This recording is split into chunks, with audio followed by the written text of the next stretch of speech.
Welcome to this explainer. Today, we're unpacking something that, let's be honest, usually makes people groan: the Nevada Department of Motor Vehicles. But don't worry, consider this your highly navigable survival guide. We're going to translate those dense, boring statutes into clear, actionable knowledge you can actually use. So, let's dive right in. Now, have you ever wondered what really goes into a Nevada DMV rulebook? I mean, we've all felt that universal dread, right? Dealing with bureaucracy, getting your paperwork rejected at the very last second, or just trying to figure out how to dismiss a pesky traffic ticket. The whole system can feel like this giant labyrinth that's literally designed to confuse you. But here's the truth. The rules are incredibly specific, and once we break them down, they actually make a lot of sense. So here is our roadmap for today. We've got 5 key areas on the agenda. 1. Nevada license rules explained. 2. Changing your DMV identity.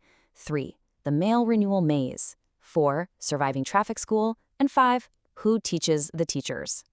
Let's get started with Section 1, Nevada License Rules Explained, Establishing the Baseline.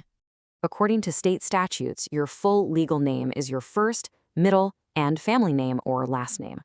But notice this absolutely crucial caveat here. It has to be without the use of initials or a nickname.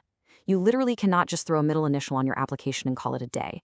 If your birth certificate says Robert, well, your license cannot say Bob. Establishing this exact legal baseline is step 1 in our DMV survival guide. Moving right along to Section 2, changing your DMV identity, the paperwork. So what happens when life changes? If you're changing your name or gender, you can't just walk in and tell the clerk. You absolutely must have a certified document in hand. We're talking a certificate of marriage, a certificate of domestic partnership, a divorce decree, or a decree of adoption. And to update your gender marker, you've got to bring a very specific form prepared by a physician or an osteopathic physician. No other forms of proof are going to cut it. They are incredibly strict about this. And speaking of that physician's form, the medical and legal standard is super specific. The doctor actually has to state that you are, quote, living full-time as a person of the identified gender and undergoing treatment to continue to live as a person of that gender. So a general letter from your psychiatrist? Yeah, that just won't work here. The state's administrative language leaves absolutely no wiggle room. Next up is Section 3, the mail renewal maze. Who qualifies? Okay, so who actually gets to skip the line and renew by mail? Well, you are forced to go in person if you're changing any information on your card or if you already renewed by mail the previous time. They're going to need a fresh photo of you eventually. However, if you are active military, a military dependent, or a federal employee, you're actually eligible for mail renewal regardless of how you renewed last time. It's a pretty nice perk for those who qualify. Taking a look at the actual Nevada DMV statutes, we can see the parallel sections regarding mail renewal restrictions. If we translate this dense bureaucracy into plain English, basically, the state is systematically sorting drivers into eligible and ineligible buckets based on their last renewal method.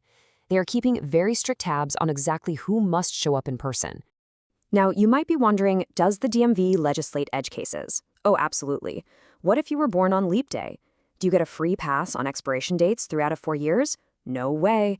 State statutes specifically dictate that if you are born on February 29th, your birth date is legally deemed February 28th for expiration purposes.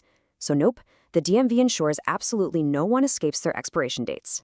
All right, let's hit the road with Section 4, Surviving Traffic School, Tickets and Points.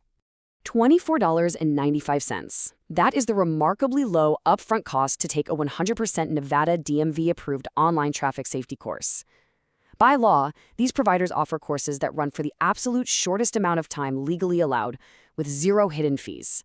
It's a highly efficient way to dismiss a ticket or reduce points on your record if you happen to make a mistake out there on the road.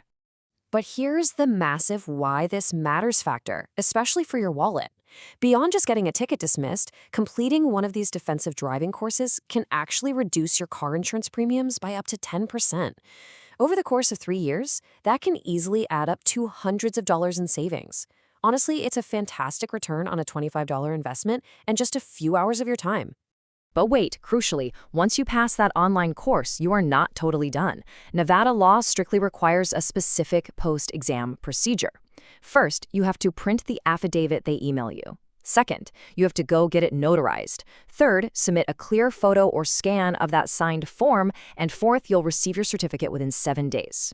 Listen, if you fail to submit this notarized document, your ticket will not be dismissed, and those points will stay right on your record. The DMV absolutely requires this notarized proof. That brings us to Section 5, Who Teaches the Teachers? Regulating the instructors.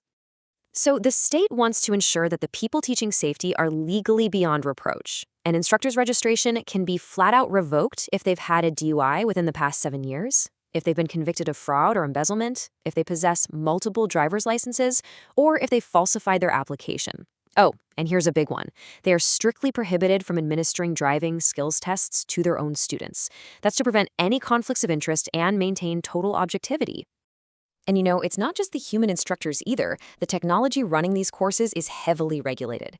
The DMV literally does not let online schools take shortcuts. The course software must accurately measure the time you spend, it has to constantly establish your identity, and it strictly prevents you from skipping ahead. If you finish reading faster than the required time, the system just freezes you in place. You absolutely have to put in the legally mandated hours. Which brings us to our final thought for today. Given this complex web of state bureaucracy, are you ready to master your own driving record? We've seen today that while the Nevada DMV rules are incredibly dense, they're also highly structured and totally predictable. When you really understand the rules of the game, you can navigate it efficiently. Keep learning, stay focused, and drive safely out there.